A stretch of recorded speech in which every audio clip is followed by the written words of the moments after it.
Hello guys, তো আজকে আমরা বেরিয়ে পড়েছি একটা কাজে যাওয়ার জন্য। তো ব্লগটা তোমরা ফুল দেখো, ঠিক আছে? একটা কাজে চলে যাচ্ছে, একটা ঘোরা হবে, একটু কাজে করা হবে আমাদের।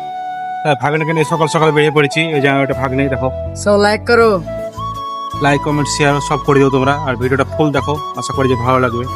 তো হ্যালো গাইস, দেখো এই রোডটা চলে যাচ্ছে যে আমিপাড়া হাই স্কুল আছে, হাই স্কুলের পাশ দিয়ে যে রোডটা চলে যাচ্ছে একদম ডিরেক্টলি ভয়ঙ্গলা যাওয়া রোড, লালগোলা যাওয়া রোড, সেই রোডটা ধরে আমরা চলে যাচ্ছি এখন।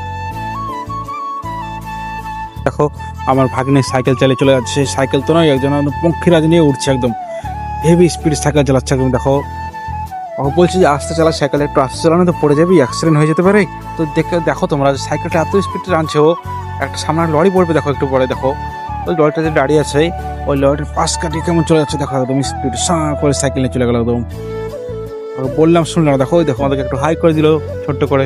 বললাম যে সাইকেল চালাস না তো, জোরে চালাস না তো পড়ে যাবে, কিন্তু কে কার কথা শুনলো না, নিজের মনে সাইকেল চালিয়ে চলেছে, আমার নাম গন্ধ নেই। দেখো রাস্তা চারপাশে দেখো কত সুন্দর রাস্তা, একদম ফাঁকা নিজন রাস্তা, একদম মেন রোড এটা কিন্তু, তাই রাস্তাটায় ভিড় কম এখন। রোজ তো প্রচুর ভিড় হয়, কে জানে আজকে এত ভিড় কম কেন। তো গাইস এই যে তোমরা দেখতে পাচ্ছ রেলগেটটা, এটা হচ্ছে জিয়াগঞ্জ স্টেশনের বাগডোহ রেলগেট। এই বাগডোহ রেলগেটটা খুব বিখ্যাত। তো এই বাগডোহ রেলগেটটা কে কে যেন কমেন্ট করে জানাও অবশ্যই।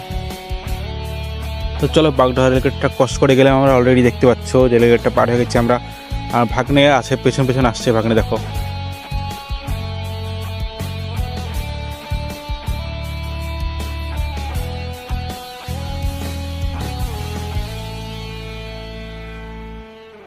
তো গাইস তোমরা যেই মোড়টা দেখতে পাচ্ছ এখানে, এই মোড়টা হচ্ছে বাগডোহর মোড়। এই মোড়টা একসময় খুব বিখ্যাত ছিল, এমনকি এখনো খুব বিখ্যাত, কারণ এখানে একটা সিনেমা হল ছিল বহু বছর ধরে। তো সিনেমা হলটা এখন আর চলে না,